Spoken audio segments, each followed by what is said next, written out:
might be one that you're referring to. Status of Forces Agreement would be one of them. Status of Forces Agreement. I've been a part of teaching about Status of Forces Agreements. But you don't inside remember to mention it? You're not qualified, Mr. Hegseth. You're not qualified. You talk about repairing our defense industrial complex. You're not qualified to that. You could do acquisition and cross-servicing agreements, which essentially are security agreements. You can't even mention that. You've done none of those. You talked about the Indo-Pacific a little bit, and I'm glad that you mentioned it. Can you name the importance of at least one of the nations in the ASEAN, and what type of agreement we have with at least one of those nations? And how many nations are in ASEAN, by the way? I couldn't tell you the exact amount of nations in that, but I know we have allies in South Korea and Japan and in AUKUS with Australia, trying to work on submarines with them. Mr. Hegseth, none of those countries are in ASEAN. Across. None of those 3 countries that you've mentioned are in ASEAN. I suggest you do a little homework before you prepare for these types of negotiations. Listen, Mr. Hegseth, this is... We ask our troops to go into harm's way all the time. We ask them to go into harm's way. And this behind me is a copy of the Soldier's Creed, a copy that usually hangs over my desk here in the Senate, and you should be familiar with it. It's the same copy that hung over my desk at Walter Reed every single day that I woke up and fought my way back because I wanted to go back and serve next to my buddies who saved my life. This same copy, these words are repeated over and over and over again. And let me read out 2 things to you, 2 sentences. I will always place the mission first, and I am disciplined, physically and mentally tough, trained and proficient in my warrior task. Mr. Hegseth, our troops follow these words every single day, and they man up and they pack their rucksacks and they go to war. And they deserve a leader who can lead them, not a leader who wants to lower the standards for himself or raising the standards for other people. And by the way, our troops already meet the standards. We ask troops to man that ship, fight that fire, fly that helicopter until their very last breath. And they do that every single day. They cannot be led by someone who's not competent to do the job.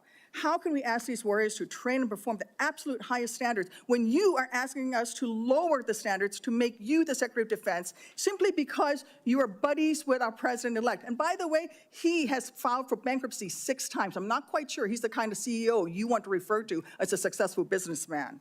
Let me make it clear.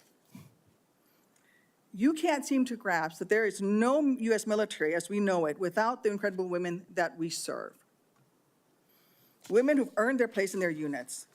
You have not earned your place as Secretary of Defense. You say you care about keeping our armed forces strong and that you like that our armed forces are meritocracy, then let's not lower the standards for you. You, sir, are a no-go at this station.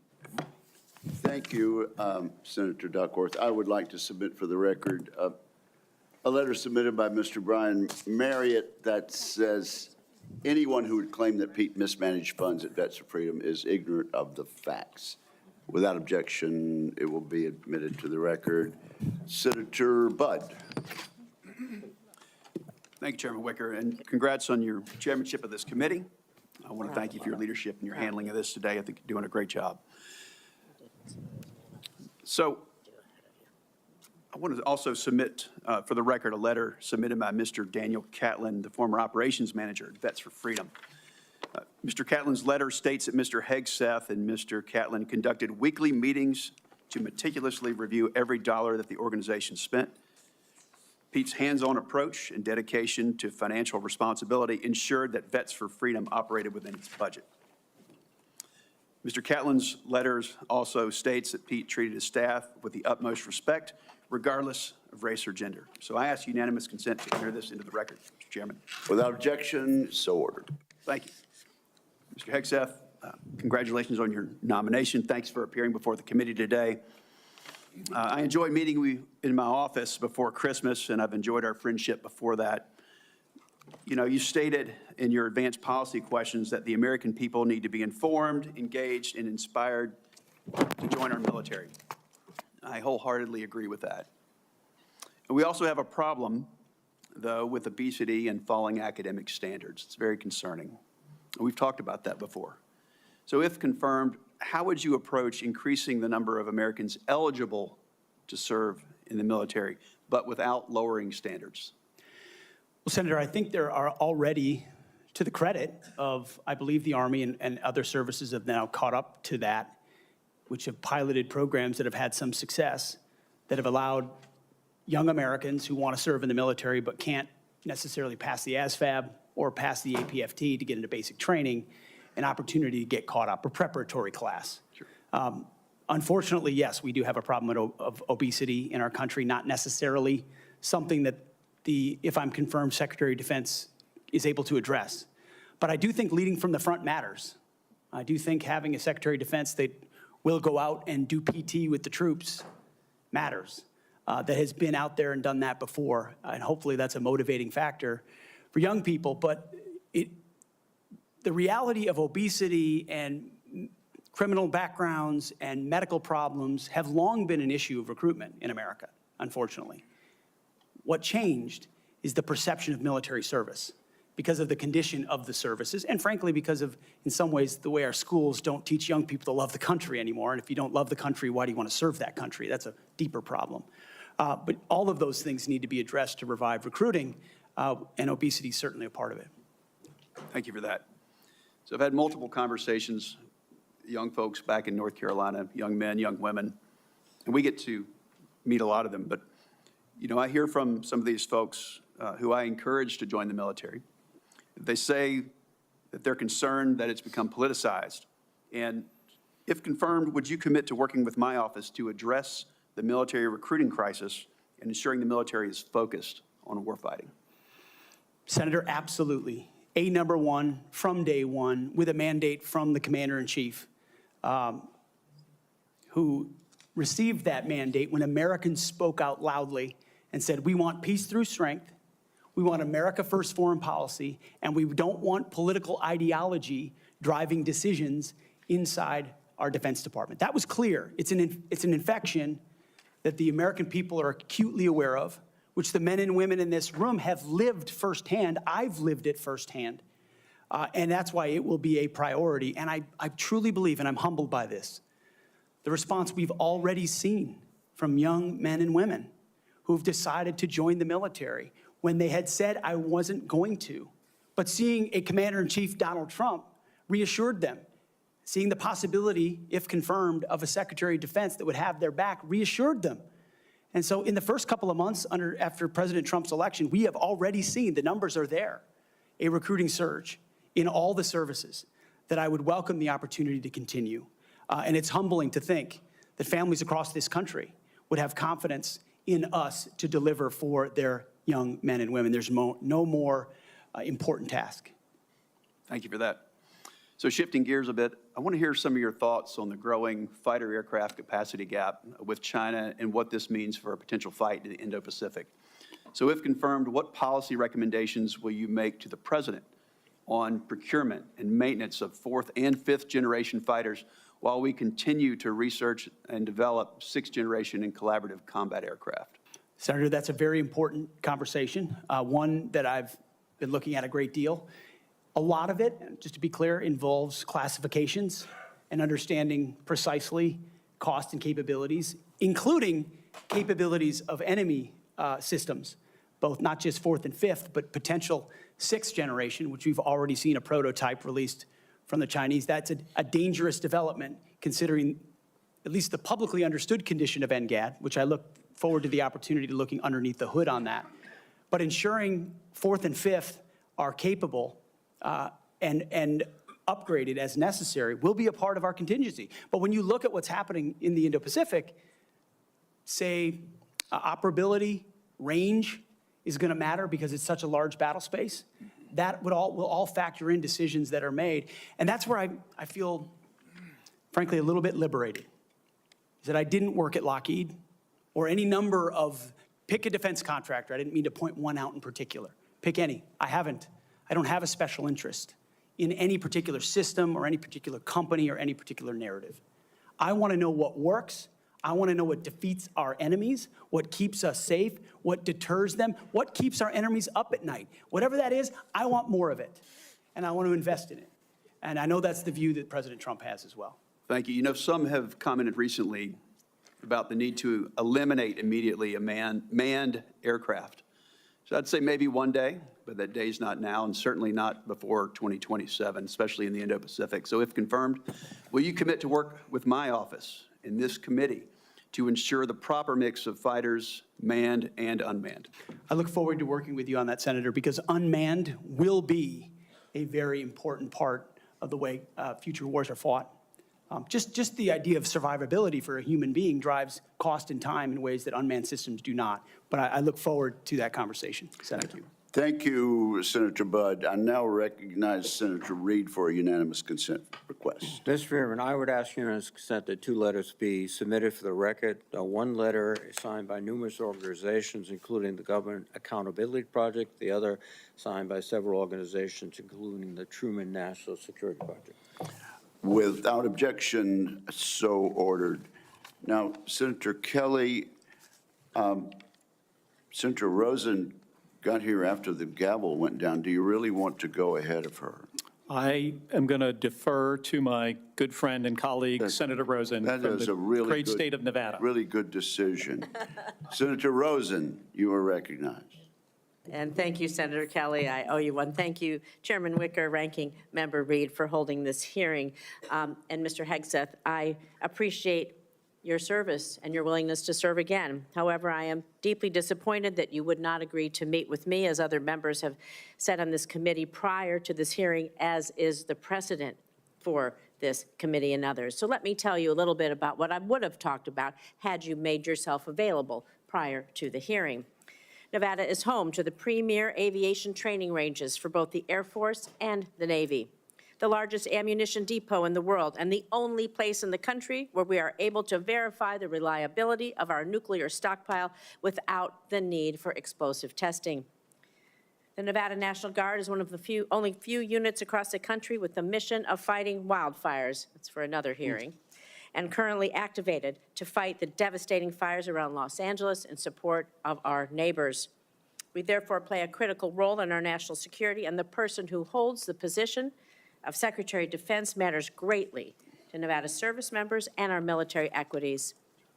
But every single person who serves in the military, we've talked about, my colleagues, esteemed colleagues, have talked about recruitment and retention. One day, they will become a veteran. So my veterans and the folks who are serving active duty now are concerned about what you think. DOD does not have jurisdiction over Nevada's 200,000-plus veterans, but I am interested in your views about the service members once they've transitioned out of the military, given the influence you would have while they're in service if confirmed. In 2019, on a segment of Fox and Friends, you said that veteran service organizations, VSOs, I'm going to quote, encourage veterans to apply for every government benefit they can ever get after they leave the service. You stated you don't want to, quote, be dependent on government assistance from the VA based on injuries or illnesses that might have arisen from your military service. So I'm just going to ask you a few yes or no questions about veterans, understanding you don't have jurisdiction, but this is important to our morale, it's important to our recruitment, and is important to our retention, and it is important to how we respect others in this country. So yes or no, please, do you believe that VSOs are wrong to support veterans in obtaining the benefits that they have rightfully earned and deserved when they signed that line like you did for your service? Senator, yes or veterans no, please. deserve the benefits they've earned. I have been in many battles with traditional So veteran you would service agree that organizations over differences of opinion about how to deliver those services, So yes or including no? Veterans Do you believe Choice, VSOs are wrong? which is a I'm gonna- VSOs is a very broad term. We were a VSO also, ma'am, but So some of those should they services be took able a to traditionally obtain- Should they be able to bureaucratic help the veterans obtain the benefits that they have earned? Yes or no? Should anyone be able to help? Every veteran should have Fine, rapid thank you. access to Do you all the believe that benefits that veterans they've should earned. be ashamed for Absolutely. having sought and obtained the benefits that they have earned? Do you think veterans should be ashamed to seek out benefits? Senator, I think Yes or we no? should be ashamed as a nation of the amount of veterans that commit You think suicide veterans because they hit a brick should be wall. ashamed? They commit suicide because is they hit not a the brick question, wall sir. of the I'm going to bureaucracy move on. of I'm the going to VA. take that And as a reformers yes. are not courage enough. How about veterans who suffer lasting Take it on. injuries or illnesses due to their military service? Do you think they deserve our support and assistance? I mean, your answers to these, they're too broad. People want to know, are you willing to support our veterans organizations that will help our veterans get every damn thing that they deserve because they signed on the dotted line to keep us safe, just like you did. I respect that. Will you?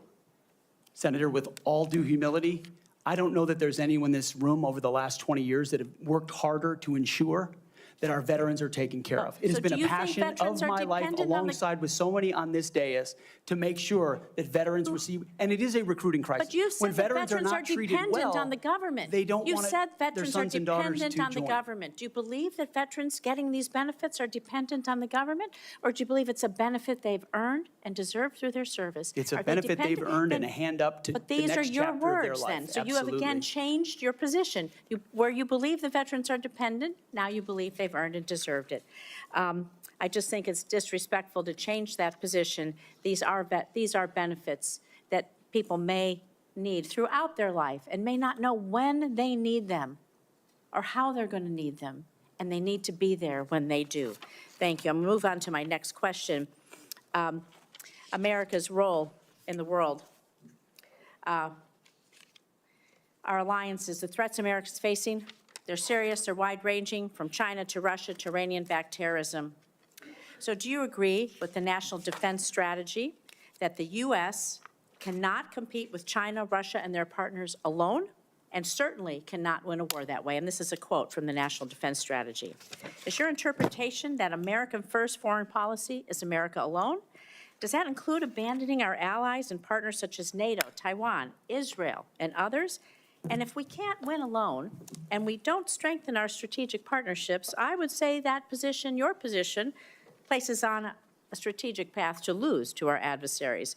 So maybe you're okay with choosing that path for America. I want to know how you square that position with the positions you articulated in your book, where you wrote that NATO is at relic, at best a distraction, and should be scrapped and remade. Are you okay with sending us down a path where we can't win? Senator, the world has had, our friends in the world have had no better ally. Our allies and partners have had no better friend than President Donald Trump, who's I'm not talking reinvigorated about a NATO President alliance, Donald Trump. who's I'm stood talking about behind your Israel words. in every way, in ways this administration has not. He has ensured that the NATO alliance has become far more robust. He worked Donald Trump going to with stand allies behind in the Ukraine? Pacific as well. Is Donald Trump going to stand behind Ukraine? Are you going to stand behind Ukraine? You say he's the strongest president. President-elect Trump said he will end the war in Ukraine before he takes office. Okay, it's less than a week before he's inaugurated, to the best of your knowledge. Do you have knowledge of a plan that he's going to use to rapidly end the war with Ukraine? Do you believe it's feasible, that it does not make unacceptable concessions to Vladimir Putin, who is a brutal dictator? And are you going to give President-elect Trump the military advice that you have given others to achieve the objective of us winning the war in Ukraine? How do you think a rapid end to the war that Vladimir Putin started will affect the United States standing across the world? Senator, I will always give clear guidance, clear guidance, best guidance to the President of the United States on matters like that. Do you think that if we concede to Vladimir Putin that will hurt our credibility with our allies and partners? And do you not believe that our adversaries are watching? Perhaps you can take that for the record, Mr. Hegseth. Senator Schmidt. Thank you, Mr. Chairman. I'd like to submit for the record a letter submitted by Mr. Christopher Ahn, the former Director of Operations for Vets for Freedom. Mr. Ahn, his letter states that the suggestion, quote, the suggestion that funds were misused for personal gain, lavish parties, or other improper purposes is categorically false. Throughout my time working with Pete Hegseth, he consistently demonstrated exceptional integrity and leadership. I asked unanimous consent to enter this letter into the record. Without objection, so ordered. Senator Schmidt. Thank you, Mr. Chairman. Mr. Hegseth, good to see you here today. Thank you for your service. Thank you, Senator. And your willingness to serve. I also want to thank you for your clarity in articulating the vision you have for the Department of Defense in restoring an ethos, a warrior ethos, which is in stark contrast to the ethos we've seen the last 4 years, which is of weakness and wokeness. And I want to drill down on a few things specifically and exactly how we've gotten to where we've gotten with recruiting and morale. DEI. There's been a little bit of discussion about this, but for those watching at home, DEI is not about giving everybody opportunity. It is rooted in cultural Marxism. The idea that you pit the room, any room, with oppressor versus oppressed. It's race essentialism, and it is poison. It has no business whatsoever in our military. I think the American people have spoken loudly and clearly about this. They're tired of this. They're tired of woke ideology. And to my Democrat colleagues on the other side, if you haven't picked up on that, you missed the plot. Because that's what November 5th partially was about. And so let's talk specifically about some of these DEI programs that have been funded. In our academies, specifically the Air Force Academy, it was advised as disfavored language to refer to your mom and dad as mom and dad. Okay? Dear mom and dad, I'm writing home. Don't say that. That's insane. We're all just people. You can't say that either.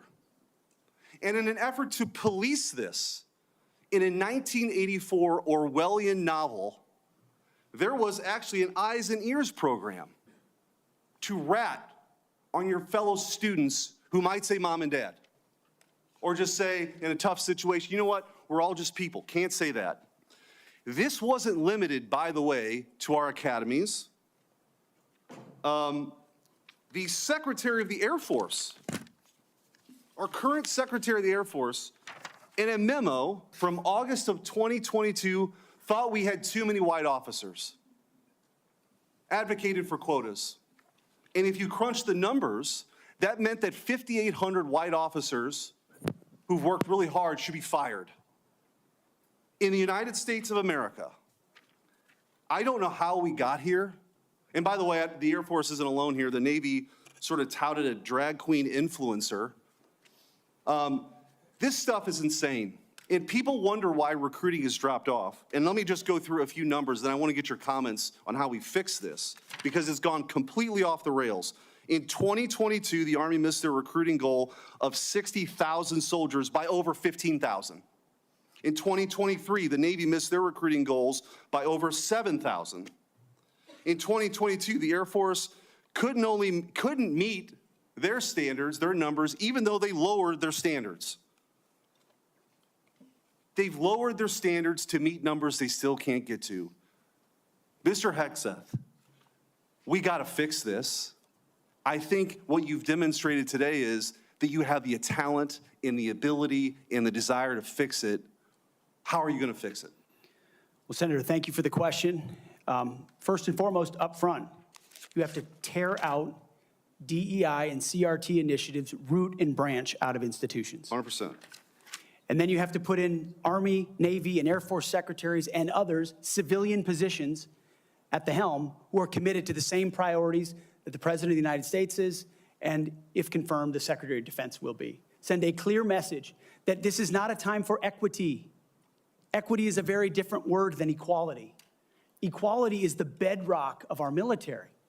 Men and women, duty positions in uniform, black, white, doesn't matter. We treat you equally based on who you are in the image of God as an individual. And we all get the same bad haircuts. You're not an individual, you're part of a group. Equity prescribes some sort of an outcome based on differing attributes that we have that divide us. What skin color are you? What gender are you? And then infuse that into institutions which manifest in things like quotas, formal or informal, which does what to morale? Sends it in the tubes. And it makes people feel like they're being judged by something other than how good they are at their job, which is poisonous inside institutions. So on top of this recruiting crisis, that wasn't enough for this administration. During the COVID hysteria and in their attempt to fire 100,000 people who worked for bigger companies because they didn't get the COVID shot, or to mask 5-year-olds, they decided also to make this a central plank in their policy at the Pentagon. 8,000 well-trained, so we got a recruiting crisis, 8,000 well-trained men and women were fired. Will you commit today, Mr. Hegseth, to recruit these folks back, to give them back pay, and give them an apology from the United States government for how they were disrespected? Senator, I will commit to this because the Commander-in-Chief has committed to this, that not only will they be reinstated, they will receive an apology, back pay, and rank that they lost because they were forced out due to an experimental vaccine. Thank you, and I'm a limited time, but I just want to say, for all the talk of experience and not coming from the same cocktail parties that Permanent Washington is used to, you are a breath of fresh air. And again, if you weren't paying attention to what this election was all about, it was about the disruptors versus the establishment. And the American people have had enough of business as usual for the same people that we line up for these same jobs who give us the same results. We need somebody who's going to go in there and fight for innovation, fight for change. I think you're that person, and I appreciate your willingness to sit here and listen to some of these undignified attacks. It's ridiculous. Thank you.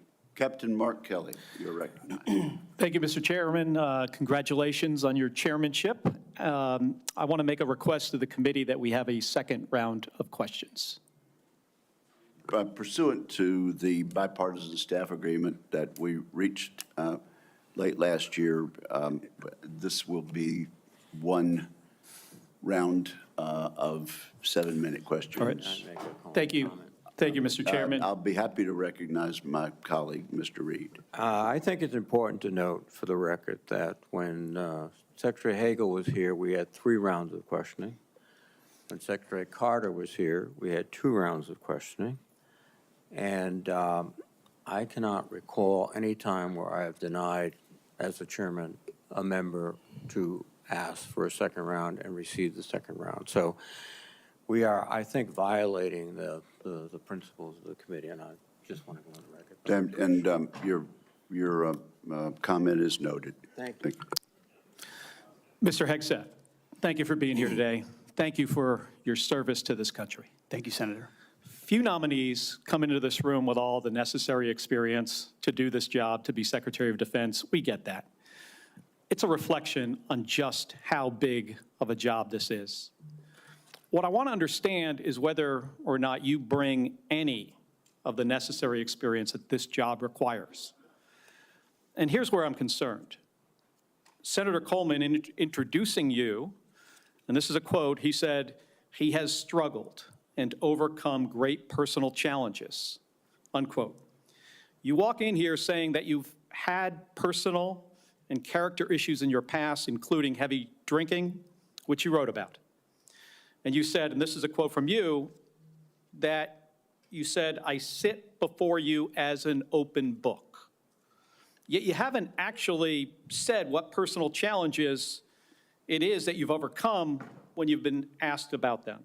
So I'm going to give you an opportunity here to be as forthright as you say you want to be.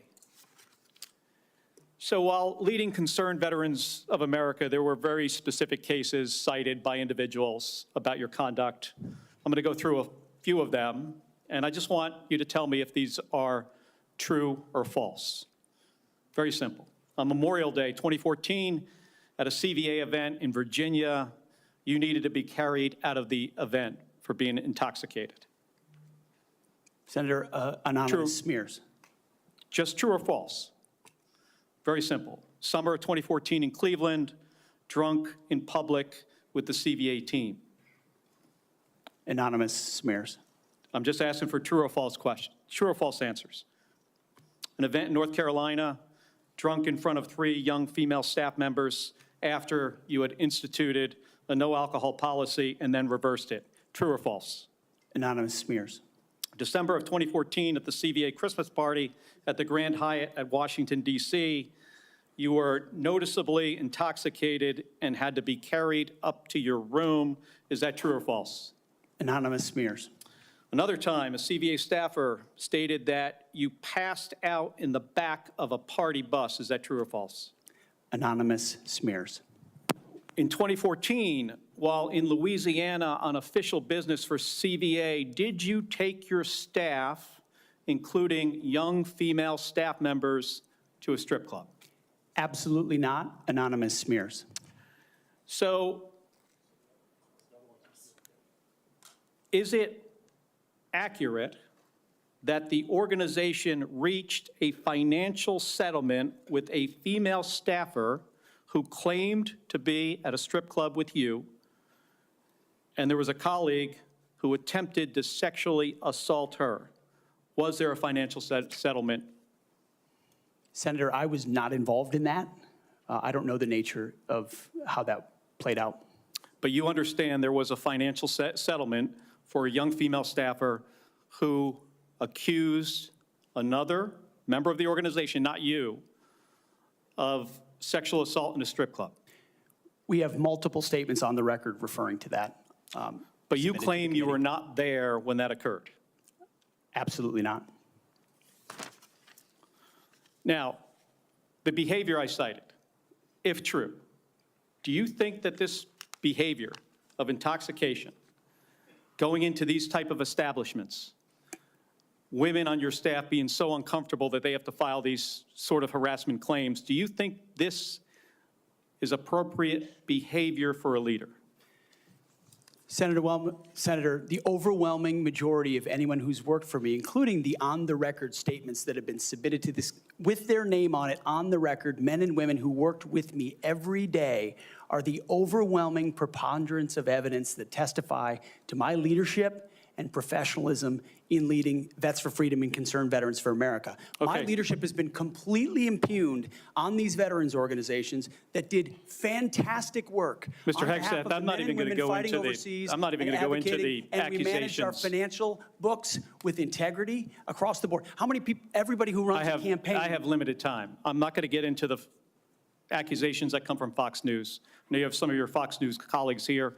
There were multiple instances of accusations against you about drinking on the job. All coming anonymous, in. all false, all refuted by my colleagues who I worked with for 10 years at 6 a.m. to 9 p.m. and The everything in challenge here between, for me, and Mr. said Hegseth, they've only seen me be professional is when there is every discussion single time. about personal challenges, and you admittedly had issues with heavy drinking.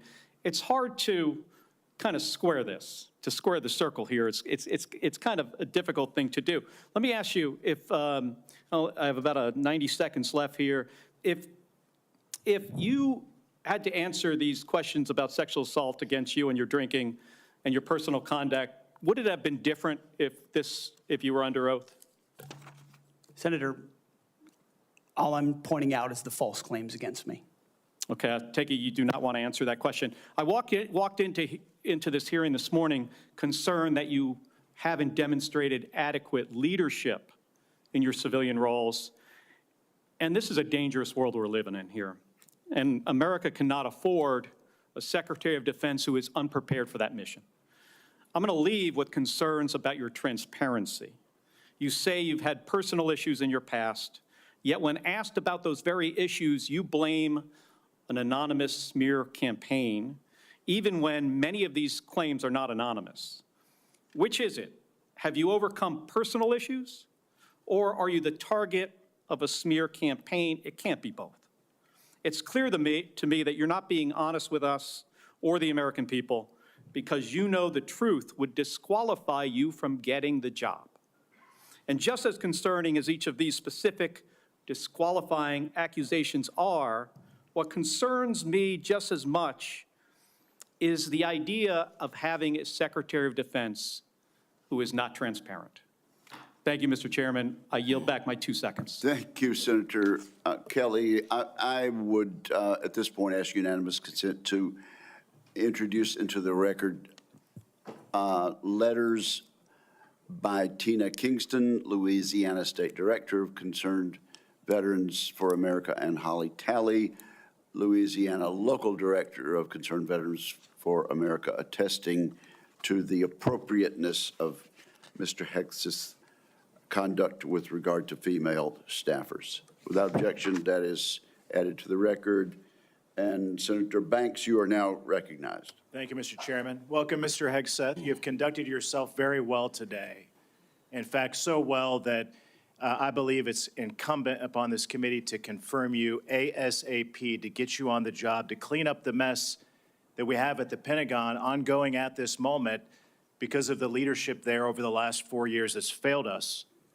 In President Biden's first year in office, the Department of Defense spent over 5 million man-hours on quote-unquote counter-extremism and diversity training, what you and I might call woke training or DEI. The administration has refused to provide us any more recent data than that first year, but we know that it's exponentially more man-hours wasted on DEI over the last 4 years. And I wonder, what do you make of that? What could those 5 million man-hours in that first year of Secretary Austin and President Biden's administration, what could those 5 million man-hours have been used for?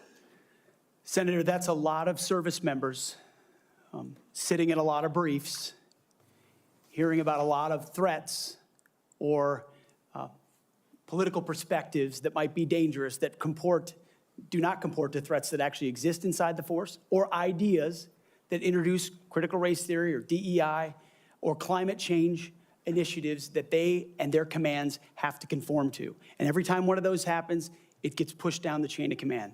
That also includes new layers of leadership that have been created under this administration, committed to enforcing those types of DEI and CRT initiatives. So we hear 5 million man-hours, and that sounds like a lot. The more troubling aspect is how many training hours that takes away from a company commander or battalion commander or a wing commander who's out there trying to maintain their force, which is already constrained because of what the Biden administration has done to the defense budget and defense capabilities.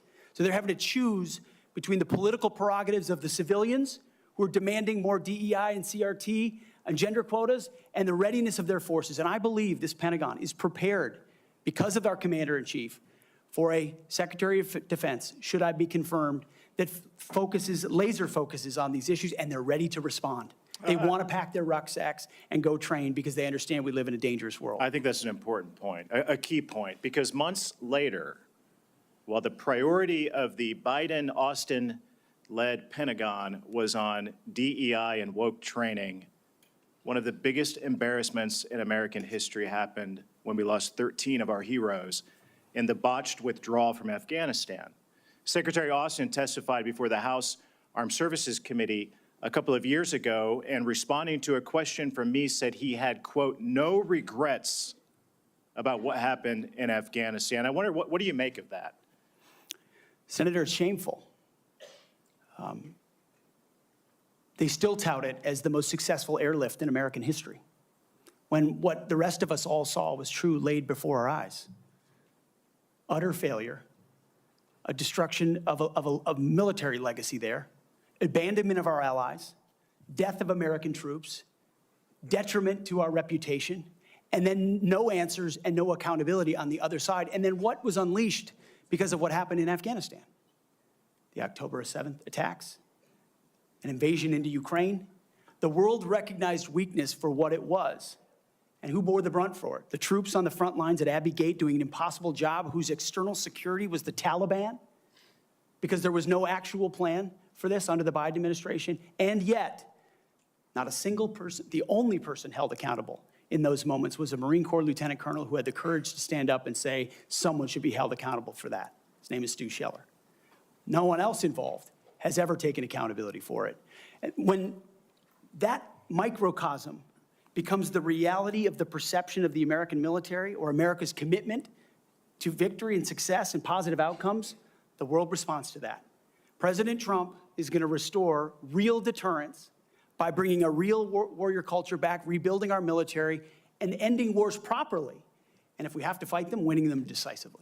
I served in Afghanistan, you served in Afghanistan. 75% of our nation's veterans disagree with how the withdrawal from Afghanistan was handled, the embarrassment of it. What that's done, I believe, has directly impacted our historic recruitment crisis in this country, without a doubt.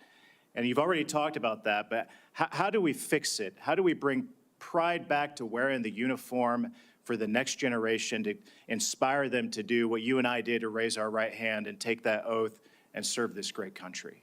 I really do think it comes back to strong, clear leadership, patriotic, pro-American leadership that says we're not going to focus on all the other political prerogatives. That's why we all have political perspectives. I said this before, and I'll say it again. In uniform, none of that matters. You wear green, you wear blue, you bleed red. That's it. Who you vote for doesn't matter. But when the perception of that changes, then you don't want people deciding whether to serve based on a political party in power. That's a dangerous thing for continuity inside your military, and it's fragile right now. President Trump, and if I'm confirmed with my leadership, we're going to restore the continuity of an apolitical military that acts decisively and only based on merit. They sound basic, but they're fundamental. You and I agree that wokeness is weakness. Mr. Hegseth, do you support racial quotas in recruitment or promotions in the United States military? Senator, I do not support any form of racial quota. Do you support affirmative action at our nation's military academies?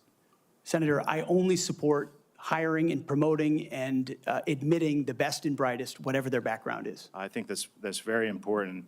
Mr. Hegseth, Lloyd Austin, the secretary, later went AWOL. He disappeared for days and never told the president, didn't even inform the president's chief of staff that he was going into the hospital. Would that ever occur on your watch?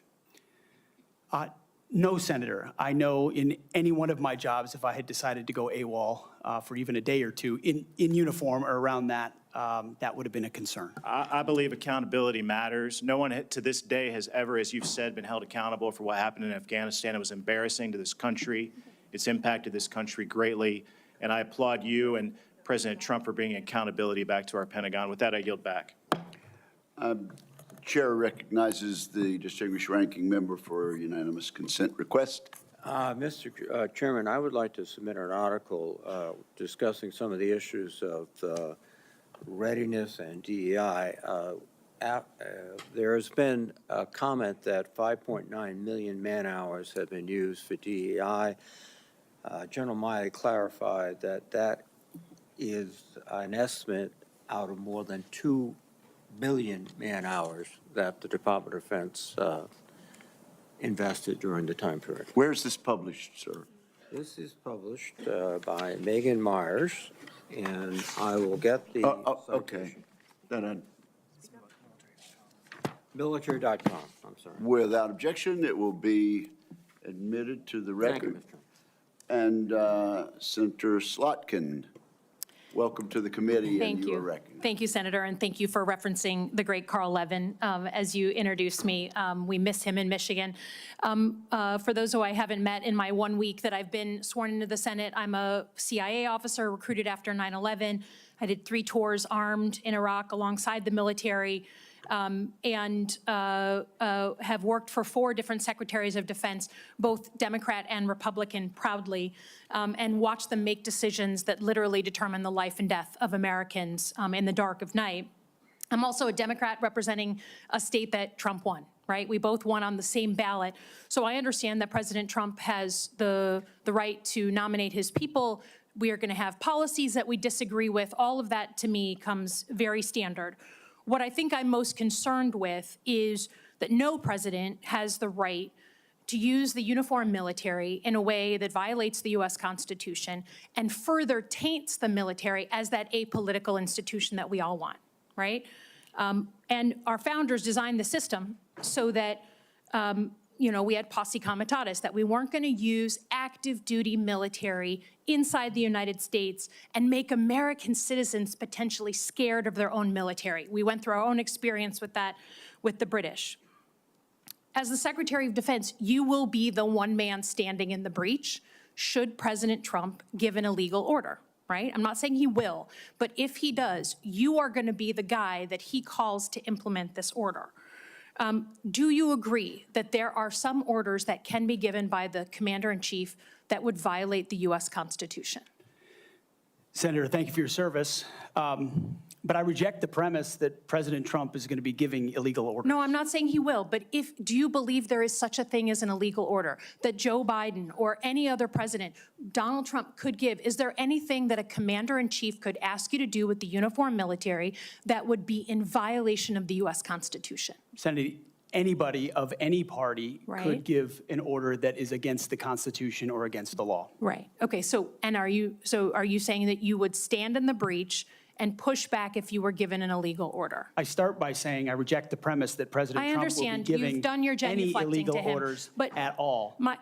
This isn't a hypothetical, okay? Your predecessor in a Trump administration, Secretary Esper, was asked and did use uniformed military to clear unarmed protesters. He was given the order to potentially shoot at them. Helos flew low in Washington, D.C. as crowd control. He later apologized publicly for those actions. Was he right or wrong to apologize? Senator, I was there on the ground. And I saw but the I understand, helo and I myself. respect that. I've been there. But you're about I understand to the be the level of threat Secretary of that was Defense. involved in that moment. I Was also he right understand to- so he was he- legality and the Sir, Constitution. was he and right the or laws of what wrong you to have. apologize? I'm not going to put words in the mouth of Secretary Esper or No, anybody else from he this said them podium. himself. You don't have to. What are you scared of? Did he do the right thing by apologizing? I'm not scared of anything, Senator. Then say yes or no. You can say no. I'm interested in upholding the laws and the Constitution Okay. in any So particular Donald scenario. Trump asked for the active duty 82nd Airborne to be deployed during that same time. Secretary Esper has written that he convinced him against that decision. If Donald Trump asked you to use the 82nd Airborne in law enforcement roles in Washington, D.C., would you also convince him otherwise? I'm not going to get ahead of conversations I would have with the president. However, there are laws and processes inside our Constitution that would be followed. President Trump said in November that he is willing to consider using the active duty military against the, quote, enemy within. Have you been personally involved in discussions of using the U.S. military active duty inside the United States? Senator, I'm glad we finally got to the topic of border security equaling national security because it's been abdicated and ignored for the last 4 years. That wasn't my question. I'm just asking, have you been involved? You're about to be the Secretary of Defense potentially. Have you been involved in discussions about using the active duty military inside the United States? Senator, I am not yet the Secretary of Defense. Right. I'm If just confirmed, I would be party to any number of So you conversations. haven't been in any of these which I would not conversations? reveal what I have discussed with the President of the United States Just or have not. you been in conversations? Again, you're going to be in charge of 3 million people, the active duty that I know you care about, I believe you care about. So have you been in conversations about using the active duty in any way? Whether it's setting up in detention camps, policing dangerous cities, have you been involved in any of those conversations? Certainly, I have been involved in conversations relating to doing things this administration has not, which is secure the southern border and not allow floods of illegals So to are enter our you- country so- through an invasion Okay. that threatens the American people. Okay, And okay, there I are got ways it. in which the military is already playing a role in that, to include 5,000 Do National you Guardsmen from believe Indiana and that the Texas. US We're at the border right now, allowing for border Will security. you So there is ask the plenty of active precedent duty for military military to members staff enforcing detention our southern centers? border. Our U.S. military is not trained in law enforcement roles. I think you know that, right? We've seen how that mission is difficult for them in places like Iraq and Afghanistan because that's not the training a uniformed military comes with. Do you support the use of active duty military in supporting detention camps? Senator, everything we will do would be lawful and under the Constitution, Okay, but I'm I gonna take that as a recognize yes. that this administration has abdicated its responsibility. President Trump is going to Okay, restore in the order at spirit the border, of preserving prevent our the enemies from institution, invading, and yes, he has said Sir, mass I get your deportations will filibustering. be I get it. a part of what In the happens. spirit of preserving the institution that I think we both care about, legitimately, the Uniform Code of Military Justice. I've heard a couple of different things. One, you said you will not change the Uniform Code of Military Justice, which is what governs justice system in the military. Yes or no? You said that earlier. Those are I'm just laws, confirming. Senator, set by Congress. Okay, so you will not go to change it. You will not attempt to change it. You also said that JAG officers are potentially people who put their own interests in their own medals and promotions ahead of the troops. Senator Lindsey Graham was a JAG officer for most of his life. Is that what you believe about those who implement our justice system in the U.S. military? Senator, I was speaking about particular JAG officers I've had to deal with in my military Are you gonna experience, get not about a involved? member of the United States Senate. Are you, as Secretary of Defense, going to get involved in the implementation of the U.S. Military Code of Justice? Senator, ultimately, it will be a big part of my job to evaluate decisions vis-a-vis Okay, so the I'll take Uniform that. Code of I'll Military take that as Justice. yes. Have and you seen do it fairly. is CQ Brown on your list in the Warrior Boards to be removed from his position? Senator, every single senior officer will be reviewed based on meritocracy, standards, lethality, and commitment to lawful orders they will be given. Thank you, Senator Slotkin. I now recognize Senator Shaheen for a unanimous consent request. Thank you, Mr. Chairman. I have a request from a former general who served 35 years, Dennis Leitch, who most recently was commander of the 94th Regional Readiness Command at Fort Devens, Mass., who has asked that his letter opposing Mr. Hegseth's nomination be entered into the record. Is there objection? Without objection, it will be entered. Also, I present a host of letters and op-eds from former co-workers at Vets for Freedom and Concerned Vets for America, as well as Fox News Channel. I also have letters and op-eds from many veterans and Iraqis and Afghanis who were helped by Mr. Hegseth. I ask unanimous consent to introduce these letters and op-eds. Without objection, is so ordered. Senator Sheehy, you've been very patient. Thank you, Mr. Chairman. Entering a support letter in for Mr. Hegseth, submitted by nearly 90 former soldiers who served with Pete in combat. I would like to submit a statement from 86 of them who support his nomination, although they come from different units and ranks. The signatories commend Mr. Hegseth for his selfless leadership, love of his soldiers, and commitment to our country. 2 items. Sorry, 1 item. I ask unanimous consent to enter this into the record. Without objection, it will be entered. Thank you, Mr. Chairman. Pete, I'm actually going to ask you questions because I want to hear your answer. How many genders are there? Tough one. Senator, there are 2 genders. I know that well. I'm a Sheehy, so I'm on board. What is the diameter of the rifle round fired out of an M4A1 rifle? That's a 5.56. How many push-ups can you do? I did 5 sets of 47 this morning. What do you think our most important strategic base is in the Pacific? In the Pacific, Guam is pretty strategically significant. How many rounds of 5.56 can you fit into the magazine of an M4 rifle? Depends on the magazine, but standard issue is 30, Senator. And what size round does the M9 Beretta standard issue sidearm for the military fire? A 9mm, Senator. What kind of batteries do you put in your night vision goggle?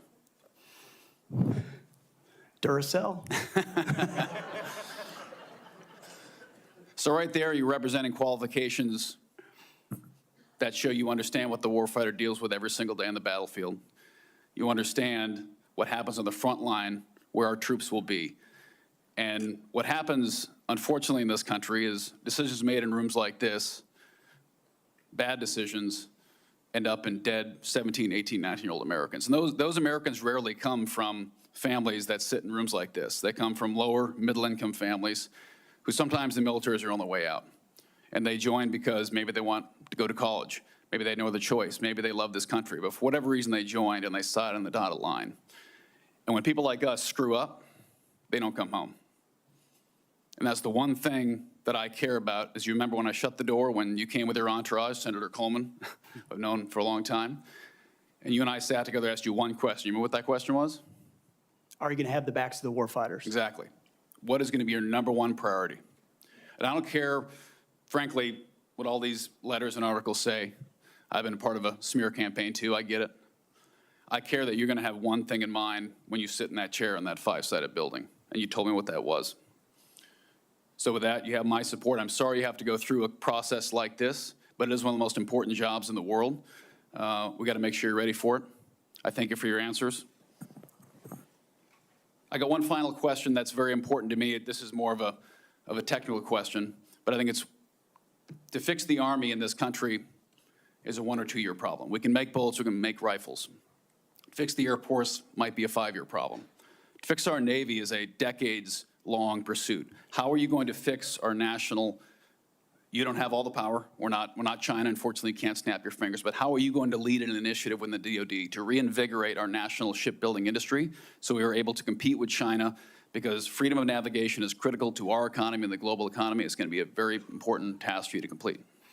It's a critical question, Senator, and that's why I'm grateful that President Trump has said definitively to me and publicly that shipbuilding will be one of his absolute top priorities of this administration. So a lot of it does go into pulling things up into the OSD's office, Secretary of Defense's office, to shine a spotlight on it, to make sure the bureaucracy doesn't strangle important initiatives that need to happen. We need to reinvigorate our defense industrial base in this country to include our shipbuilding capacity. Some of it is on the east, some of it's on the west, some of it's on the Great Lakes. The workforce problems that our shipyards are facing are significant, and there's been a big investment from this committee, I know, in a lot of those places because of the shortfalls, manpower issues, everything else. But we also see adversaries that have been able to innovate themselves in ways that their shipbuilding capacity is, I won't reveal it at this hearing, multitudes and multitudes beyond our capabilities. So it needs to be a rapid investment, a rapid fielding, and then we need to incentivize outside entities to fill the gap. We talk a lot about UAVs. UAVs are very important, but there's also a future of UUVs, unmanned underwater vehicles, that will be a part of amplifying the impact of our Navy, because this administration has allowed our number of ships to drop below 300.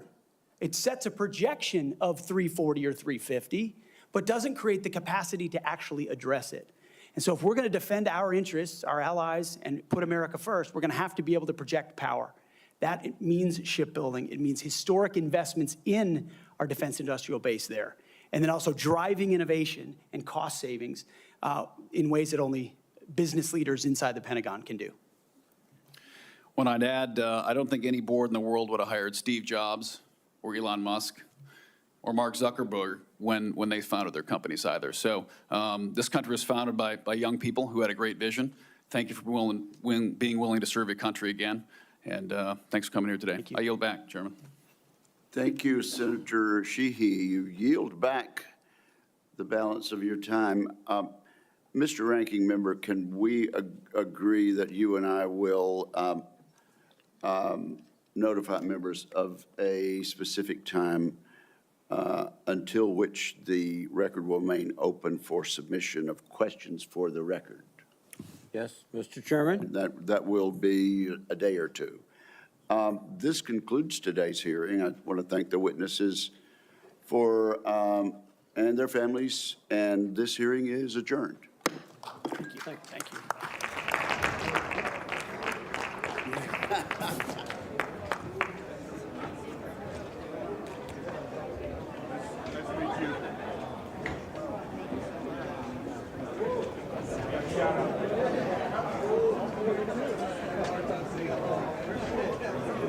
So, guys, there you have it.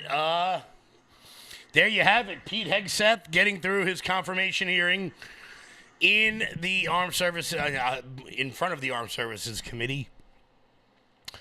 In the Senate, it was a calamity.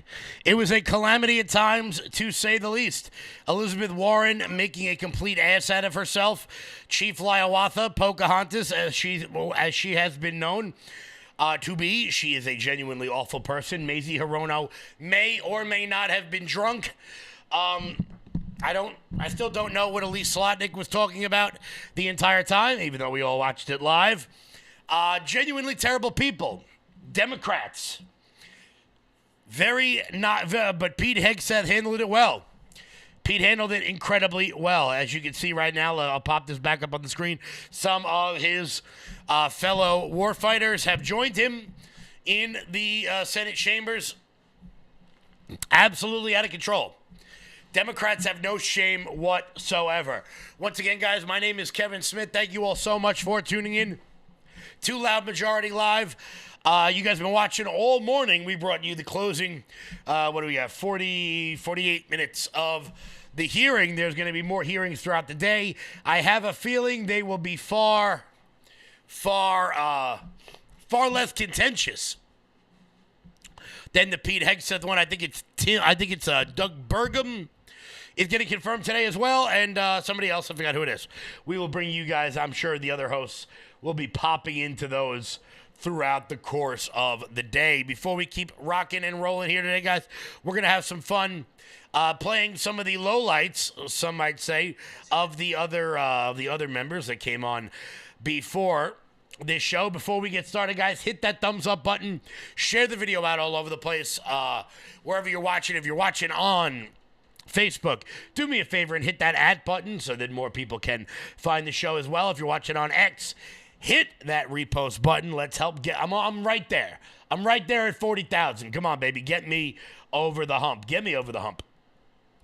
Guys, if you're watching on Rumble, make sure you're following the page over rumble.com/LFATV. That's rumble.com/LFATV for all the updates throughout the course of the day. Throughout the course of the day, we're going to have ourselves a little bit of fun. Also, guys, do me a favor. Head on over to LFATV.us. That's LFATV.us. That's your home base, your mothership, your landing pad for all things LFATV related. Check out the LFATV store. And while you guys are there, consider becoming a monthly donor over at LFATV.us. That's the best way to support this network and everything we've got going on over here. Giddy up, let's go. I'm liking it. We're going to pop that live chat up on the screen in just 1 second. Let me know what you guys think. Let me know what you guys think of the hearings, how you think Pete Hegseth did, who you think is the worst possible Democrat imaginable, because there are certainly plenty to pick from. There are certainly plenty to pick from. What do you guys think? I don't have a hat on right now. You guys get to see the flowing locks. You guys get to see the flowing locks. What's happening, everybody?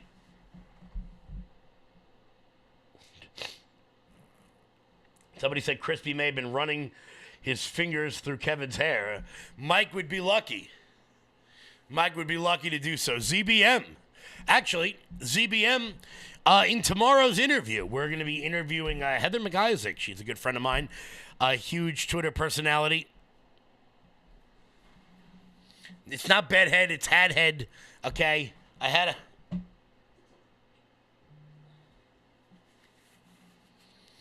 How's that? How's that? Is that a little bit better? ZBM, you actually get a shout out in tomorrow's interview with Heather McIsaac. We talk about how environmentalists ruin everything.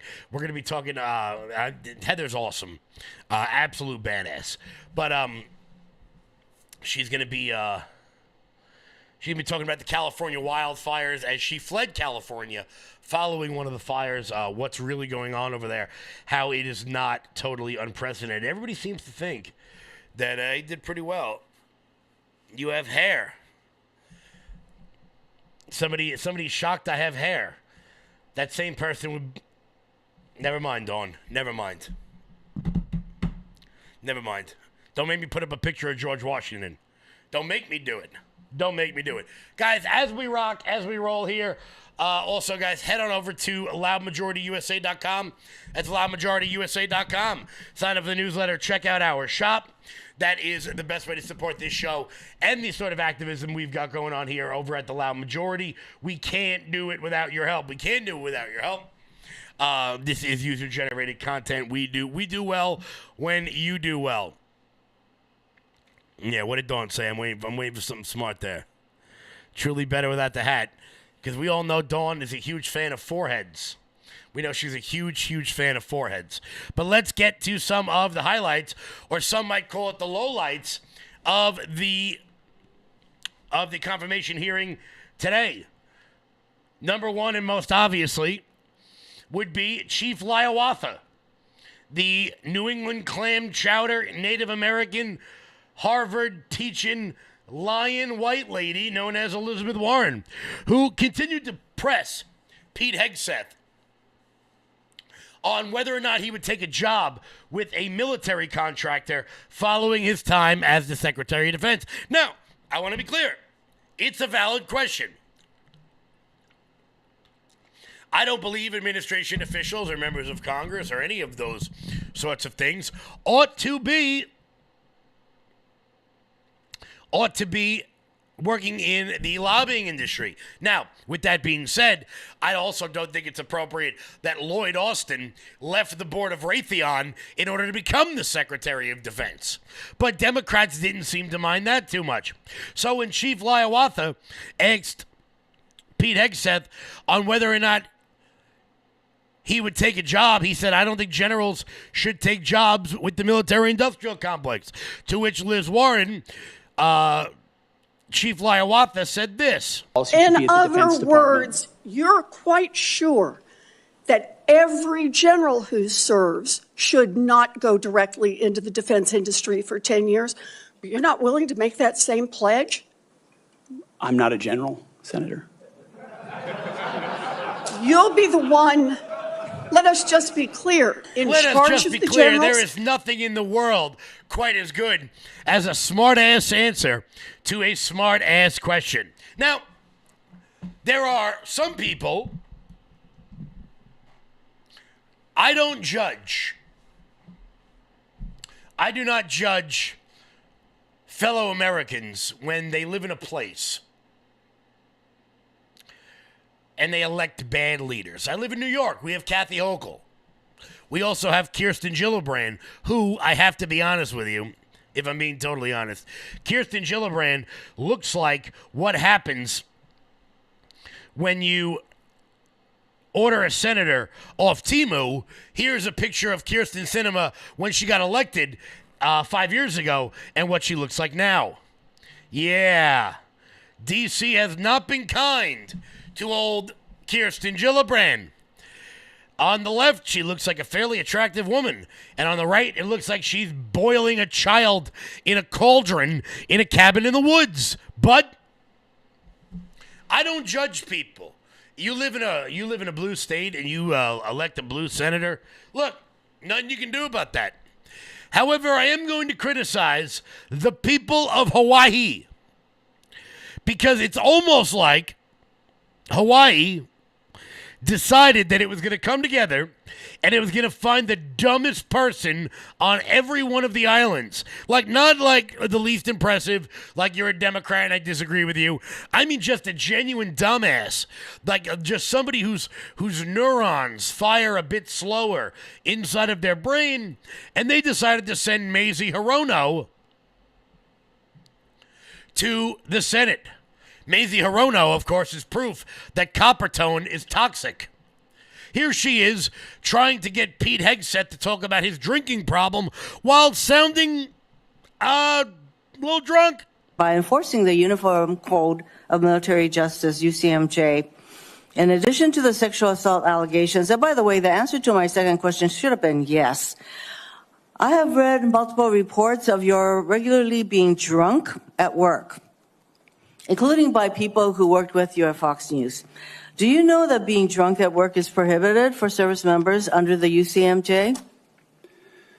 Senator, those Yes are or no? multiple false anonymous reports peddled by NBC Do you News know that that run directly drinking on the job contradictory to is the dozens of men and women at not Fox News contemplated? Channel And who I'm not I work hearing- with I'm who not came hearing on the the answer to my record question. and said they've In your never opening seen statement, that. Mr. Hegseth, you commit to holding leaders accountable at all levels. That includes you, of course. I guess that's what happens when you drink sunscreen. I don't know. Maybe Mazie Hirono just fell out of a coconut tree. I still have no idea what that sentence means, by the way, Kamala Harris. No idea what that means. But you said it, so now I get to make fun of you about it. While using every Hawaiian stereotype imaginable. Because, well, they're 7,000 miles away and there's not much they can do to me. Let's be honest here. If the Hawaiians are, if you're watching this from Hawaii, first off, if you're watching this from Hawaii, go back to bed. Go back to bed. It's like 4 o'clock in the morning. I don't know what the hell you're doing. Maybe that's it. Maybe Mazie Hirono's not drunk. Maybe she's just really sleepy. She could be jet lagged. She's 187 years old and just had to fly 12 hours from the Hawaiian Islands. Maybe she was up surfing all day or making one of those skirts. Who the hell knows? I don't know. Maybe she's tired from having to dodge a shark or whatever the hell it is they do out there. Canning pineapples or some shit. But there were so many, guys, and we could have a field day and I could play them all for you, but we've only got a couple of minutes left in the show. Guys, make sure you tune in tomorrow. Make sure you tune in tomorrow. I'm going to have a good friend of mine, Heather McIsaacs, on. She is awesome. Former veteran, former California resident who escaped California to get away from those ridiculous fires and Democratic policies, explaining to you all exactly what all is going on and how this should have been predictable by people like Gavin Newsom. But apparently not. Apparently he chose not to. Guys, on the way out the door, hit that thumbs up button. I want to thank everybody so much for tuning in. Will Johnson is coming up next. I want to thank everybody so much for tuning in. Did we get to 350? We got to 350. Giddy up, let's go. Guys, I will catch you all back live tomorrow. Until then, guys, loudmajorityusa.com. There's new stuff up there. Go check it out. You're going to love it. I'll see you tomorrow, everybody. Stay loud.